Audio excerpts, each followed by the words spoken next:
Well, we're on Madison traveling westbound in the Hollywood area. The vehicle just moments ago went through the parking lot at Children's Hospital, came dangerously close to a couple of vehicles.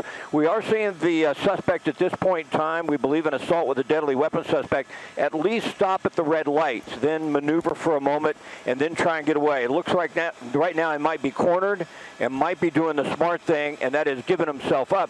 Now, there's somebody else who was being arrested there on the top of the screen. I'm not sure exactly what was going on there on the curb, if that's related to this individual, if they were going to try and get out and get into another vehicle or not. This is on Santa Monica Boulevard in Hollywood. You see the officers right behind the vehicle. They're using the doors for protection. Their guns are drawn. They're going to try and order this individual out. If you could open up for just a moment for me, Jamie, sometimes I like to see what's in front of this vehicle. If they've made, they put some other vehicles there just in case he tries to take off. But it looks like at this point, they're content to stand behind the suspect. More officers are running in. And then right there on the curb, they arrested someone. So I don't know. We've seen this from time to time. And this is interesting.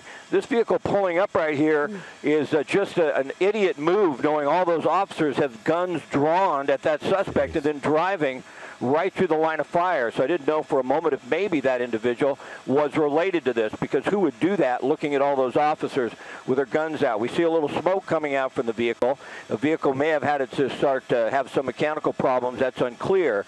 But at least at this point, we're seeing the suspect right now obey the orders, it looks like, of the officers. Very slowly, but initially, at least they're opening the door. We also want to be cautious, because if the suspect would make a quick move, the officers would open fire. If they think he has a weapon, it's an assault with a deadly weapon suspect. So we're on Santa Monica Boulevard right now, just a standoff, more smoke coming out of the vehicle. Hopefully the suspect here, Leslie and Phillip, will just comply with the orders of the officers and get out of the vehicle. But it's a pretty tense situation right now. Well, and as you can see, Scott, oddly enough, he continues to throw his hands through the sunroof there, and then he pulls them down and puts them back up. So clearly the officers can't consider this under control. So a lot to be developed. And also, you didn't know about that truck, if he might be, like you said, associated with this suspect. But at this point, it does appear as if he's doing what he's supposed to do. Yeah, we don't know if there's anyone else inside the vehicle either, so they have to clear that car. It was real interesting. When we first pulled up, there was a suspect being taken into custody next to a patrol car right on the shoulder. I don't know if that was related. And then the vehicle, the truck that drove by, as you mentioned, it just seemed so strange that anyone would drive in front of a dozen officers with their guns pointed at you, but maybe that was just a coincidence. At this point, though, from what we could tell, I don't see anyone else in the vehicle. That doesn't mean for sure that it's clear. The suspect is obeying officers, taking a step forward. He'll probably have him maybe even turn around just to make sure he doesn't have a weapon.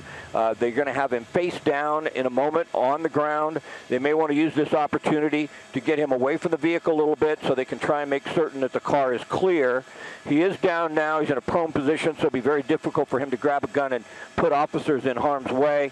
His hands are out now, face down onto the pavement here. We're on Santa Monica Boulevard in Hollywood, and it looks at this point like the suspect is obeying the officer's commands. They'll be able to clear the vehicle and take him into custody here at any moment. So, Scott, this was assault with a deadly weapon suspect rather, and how long did this pursuit go? We believe this is about 15 to 20 minutes or so, traveling at high rates of speed into and out of the Hollywood area. Not certain it was on a freeway, but certainly we saw him come up on some red lights, but slow down for those red lights before he went through. We don't think that anyone was hit. We don't think there was an accident with this pursuit, as far as we could tell. Officers are now clearing the vehicle. They want to clear that vehicle to make certain that no one's on board the car before they come out and take the suspect into custody. Once they've done that, then they're going to go ahead and take that individual, the suspect who's face down there. They'll take him into custody, and this should be over without incident. So we don't think anyone was hurt. We don't know the details of the assault with a deadly weapon, if it was a gun or where it occurred in what city. But this is LAPD Hollywood Division, I believe. We're on Santa Monica Boulevard at Lyman Place, not far from Children's Hospital. The vehicle did go right through the parking lot at Children's Hospital, came very close to a couple of vehicles, but we don't believe hit any. There was some smoke coming out of the vehicle earlier. There may have been some mechanical problems. It looks like now they're going to maybe try and clear the trunk of this vehicle. or at least keep an eye on it as the other officers approach the suspect and take him into custody. But at least it's winding down. We see so many of these things that end so badly with people hurt. It was dangerous. It was critical there for a few moments, but it looks like right now the suspect is in custody, and they're going to go code 4 on this, which means for the most part that it is over. And once again, we don't believe that anyone was hurt, at least during the pursuit. As far as the assault with a deadly weapon is concerned, we just don't have much of the details on that yet.